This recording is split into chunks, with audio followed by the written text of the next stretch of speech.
everybody. Welcome back to another episode of Throwback Thursday. Today we're going back to 1999.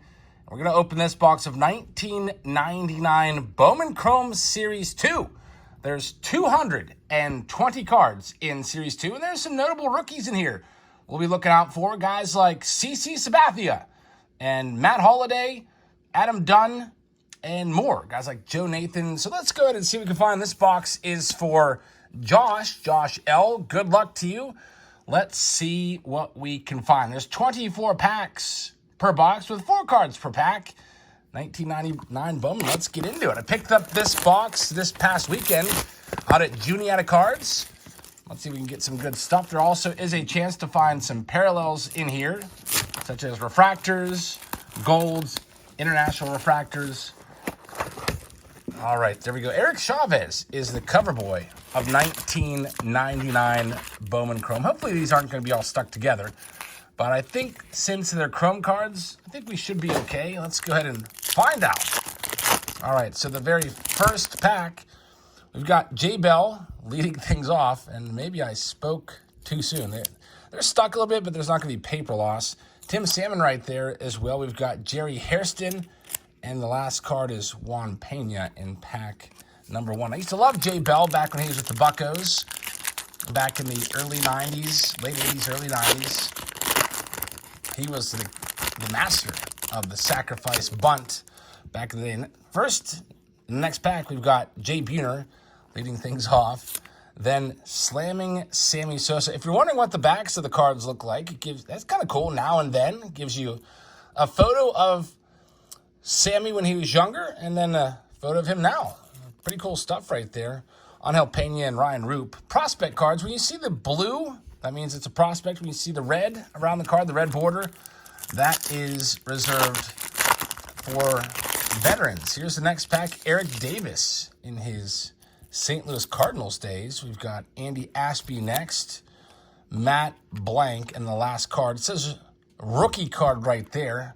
They had not yet come up with the first Bowman designation, and David Eckstein, who would go on to play in the big leagues, have a decent career. It says we're looking out for, by the way, Bowman International Impact cards, refractors of all inserts and parallels. I don't think we've found any parallels yet in this one. Also, we'll be live tonight. We have a live consignment auction. Hopefully my voice holds up. As you know, I've been kind of battling this congestion. Hopefully it's not too annoying to you. There's Bobby saying, look, we've got him. It's the number 1 rookie in the set, CC Sabathia. Very nice.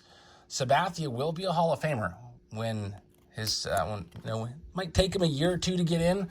His stats are very comparable to guys like Mike Mussina. Here's a refractor of Michael Restovich. So CC Sabathia is on the board. I'd like to find Matt Holliday in here as well. I think he's probably the number 2. We've got Tino Martinez leading things off in this next one as we continue to have to kind of peel these apart. It's just the way, I don't know, it's just the way it goes, but you can see there's no paper loss on any of the cards. Sean Casey, who's nicknamed the Mayor for his gift of gab at first base. He probably still gets a bunch of Christmas cards from all these former players. He was very well liked. I actually saw Sean Casey at a Dave Matthews Band concert maybe about a decade ago. Sean Casey's a Pittsburgh guy, grew up in Upper St. Clair, which is a suburb of Pittsburgh. Probably still lives around here. We have an insert. It's going to be an early impact Pat the Bat Burrell. So very nice right there. I think these might be 1 in every 15, potentially. But we'll take that one. Pat Burrell.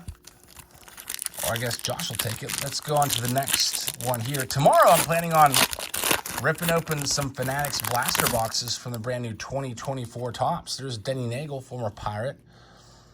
Good old Denny Nagel. We have another insert coming up. Got to carefully separate these cards. Scott Rowland, Hall of Famer right there. Ruben Mateo. What's this, like Team 2000? It's kind of interesting. Ruben Mateo, it says Rookie of the Year favorites in the year 2000. Well, he didn't win the Rookie of the Year in the year 2000. I don't actually, now that I'm trying to think about it, who did win the Rookie of the Year in 2000? Let's see. 2001 was Ichiro and Albert Pujols. Who was the year before? There's A-Rod, Alex Rodriguez. That's a good card right there. Back in his Seattle Mariners days. Rondell White. We've got Jeffrey Tomlinson. I don't remember him whatsoever. And then the final card in this one, they're all sticking together. It's going to be Corey DeHaan, who I don't think ever made the big leagues. I feel like I would have heard that name before, being from near Pittsburgh. All right, next one. There's Jose Canseco leading this next one off. Had to hit the old cough button there. All right, so now that we got that all out, you don't have to listen to that. There's Jose Macias, Brant Brown, who was part of the infamous trade of Aramis Ramirez. We got Brant Brown and a bucket of baseballs for our top prospect, and Ramirez would go on to have a great career. He actually would circle back to Pittsburgh for a year or two. There's Cliff Floyd, but he did great out, and he was very, very loved in Chicago. Cliff Floyd, Mike Piazza, who's a Hall of Famer. We've got Kelly Dransfeld. I don't remember him at all, and Brandon Reed is the last one for Josh. Next one up. Let's see, we've got Brian Giles. Came close to hitting 40 home runs a couple times, but never quite got it done. Then he went out to San Diego, and he kind of lost his power. So I don't know why the big power outage out in San Diego. I know that it was a little bit of a bigger park, but going from like 38 home runs to 9 just doesn't make sense. There's Craig Biggio, Hall of Famer. And our prospect cards, Mike Jerzenbeck and Scott Mullen. A lot of no names, and that's how it always goes with Bowman. You even look back just a couple years ago, some of those guys are probably out of baseball already. Remember Elijah Tatis from, 2 years ago? When that set first released, people were paying big money for Elijah Tatis rookies, and I don't think he plays anymore. There's Jeff Bagwell, Randy Johnson, a couple Hall of Famers back-to-back right there. Aaron Myatt. And there he is, Matt Holliday. So we've gotten the top 2 rookies from this box so far. Matt Holliday, you'll probably be seeing him on TV again. And his son Jackson Holliday makes the big leagues. I'm sure Matt Holliday will be at his games. And whenever Jackson Holliday gets his first major league hit, the camera will probably cut to Matt Holliday. Same deal with when he gets his first major league home run. And there will be many hits and home runs for Jackson Holliday. That guy is the real deal in Baltimore. All right, for Josh, on to the next stack. Let's see what we've got. Hall of Famer Tom Glavine, 300-game winner. Carlos Delgado, not a Hall of Famer, fell off the ballot his first time. Bubba Crosby is the next one, and Mo Bruce. Couple guys, a lot of guys actually that I've never heard of at all. No offense to Bubba Crosby, but never heard your name. Here's Mark Mulder. He's in this set as well. Another good rookie card. Mo Vaughn, MVP of the 1995 season. And we have Ted Lilly, had a decently long career. Jesus Cordero, I don't think he ever made it. And 2000 Rookie of the Year favorites, Mark Mulder. He was part of that big 3. Well, let's see. Was it Mulder, Zito, and Hudson out in Oakland at that time period? There's Tony Gwynn, Hall of Famer Tony Gwynn, near the end of his career. Man, he was so good, Tony Gwynn. Then and Now, you can see the back of that. I like that. Then and Now is pretty cool. J.D. Smart.